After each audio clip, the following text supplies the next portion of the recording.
Hu Hayoimer says the 8th Mishnah in the 4th Perek. Hu Hayoimer, he used to say, who is talking? Rabbi Yishmael ben Noish or Rabbi Yosi. He used to say, and I don't know if we've mentioned this, what does it mean, Hu Hayoimer? What does it mean he used to say?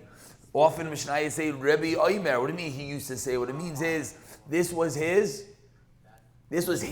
thing. You know, this one Rav Scheinberg was tzitzis. You know, different Rabbanim, different Gedolim, different Talmidei Chachamim have their unique avodah in this world. So when the Mishnah says, Hu Hayoimer, that means this was a statement he would often repeat. Al tihidon yechidi. Do not judge alone. What does that mean, says Rabbeinu Yoina? It's a continuation of the previous Mishnah that says you should remove yourself from judgment. The halacha is, if you're a mumcha l'rabim, if you are the recognized halachic authority, you're allowed to judge on your own. Midas chasidus. Still, there's an element of piety of chasidus liyaseh kain. You should not do that until you have others with him to help him. So now Rabbeinu Yoina, the Mishnah is teaching us, you know, Rav Elyashiv learns this Mishnah, and he says, I shouldn't be a paisik. That's ridiculous. You're Rav Elyashiv. What do you mean you shouldn't be a paisik? So the Mishnah now is furthering, and the Mishnah is saying that don't do it on your own. Don't say, okay, I got it all. No need for any other Rabbanim. No need for any other paiskim. And that level, you're removing yourself a little bit. Other people are helping you. She'ein dan yechidi ela echa. There's only one who judges alone. Who's that one? The one. It says Rabbeinu Yoina Ratzalaymar. She'ein dan yechidi ela HaKadosh Baruch Hu. Yesh mefarshim. Some say she'ein dan yechidi ela echa shumam. Only one person. Not anyone else. No one should think he's that guy.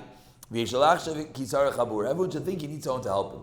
And don't say, Kablu daiti, accept my das, accept my opinion. Says Rabbeinu Yoina.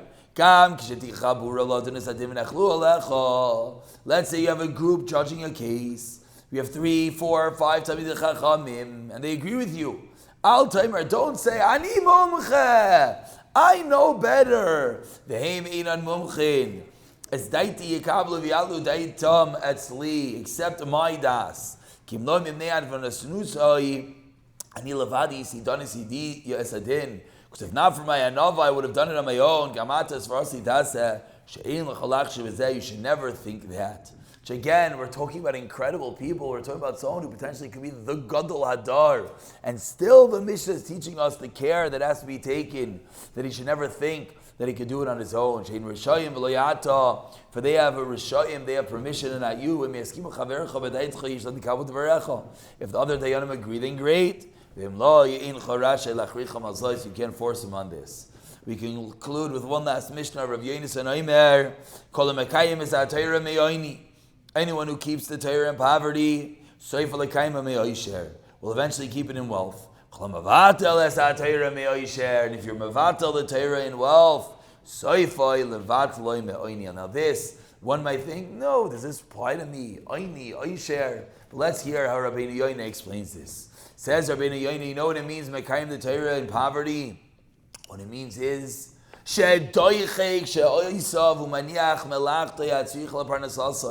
you push yourself, you push the time, you leave work a little early, even work that you seemingly need to do for your parnasa. Why?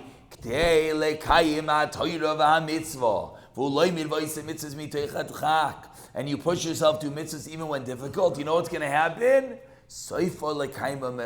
Let's understand what just said. The Mishnah just taught us, let's say someone has a shir every day at 7 o'clock. And one day, he's sitting at the office, he usually leaves at 6, and all of a sudden, he had extra more work, so he feels, okay, what am I going to do? I'm going to have to miss my shir, because I have to finish off work. I need a parnos, I need to support my family. But no, if he says, no, I'm going to push myself.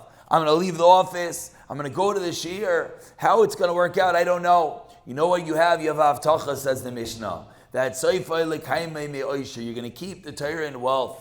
Says Rabbeinu Yoina, ki is asher v'noisef oid, such a person will become wealthy. And then He'll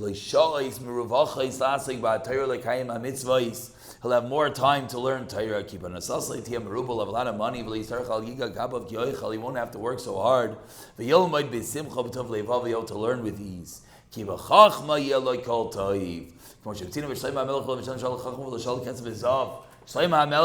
What did he ask for? What did Shlomo HaMelech ask for? Shlomo HaMelech asked for Chachma. He did not ask for wealth. As the Pasuk in Mishnah says, Shavu davar kazav archim menu v'rosh v'yishal titin li hatvinu lechem b'chuki. Shlomo HaMelech said, I only want wisdom. And yet, what did Shlomo HaMelech obviously get? Everything. He also got wealth. Mashal lemelech shamar la'avda. It's comparable to a king that tells his servant, ask me something, I'm going to give it to you. Amar Eved, thinks the Eved, if I ask for gold and silver, the king who nicely is going to give it to me. If I ask for land and properties, he'll give it to me. Eshel es Abbas melech li isha, smart man. You know what he asked of the king? I want your daughter's hand in marriage. And then what do you get when you marry the king's daughter? V'hakol bichlal, everything is included. Kach Omar Shlomo Olav Shaloim, Eshel es hachachma, v'hakol bichlal. If you get chachma, if you get wisdom, which of course means if you get the Torah, you get everything. Let's finish the Mishnah and we'll make one comment. And let's see Mavatal the Torah. You see, you have lots of time. You could go to the shiur, but unfortunately you just sit on the couch and you do not. You know what's going to happen? Rachmana litzlan. Hashem says, I gave you all this time and you just wasted away. You know what? I'll take away that time from you. You're going to have to work very hard just to support yourself. You're going to have to work very hard. You're not going to find it. You won't even have time to learn. So the comment that we like to end off with is, first of all, an incredible lesson. Everyone's chasing wealth. We just learned from a Mishnah from Rabbi Yonasan, a haftacha, a skula, how to become wealthy. You want to know how you become wealthy?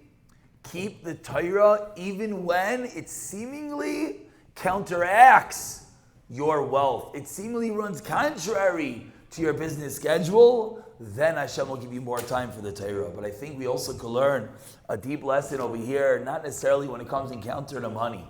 Let's say there's a time that it's very difficult to learn. Why is it very difficult to learn? You're very tired. You have other things to do. You're very uninterested. You want to go somewhere. You want to play something.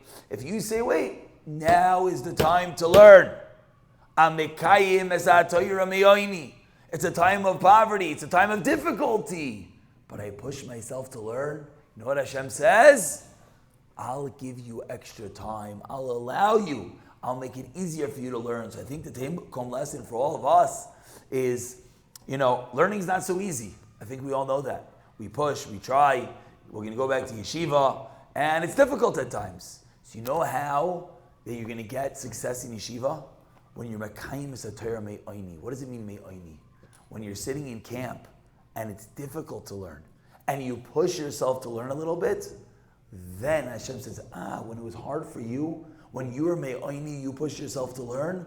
When it's me'oisher, when it's during the year and you have so much time, then I'll make it easier for you. And I think that we all really believe deep down that would be the greatest of blessings.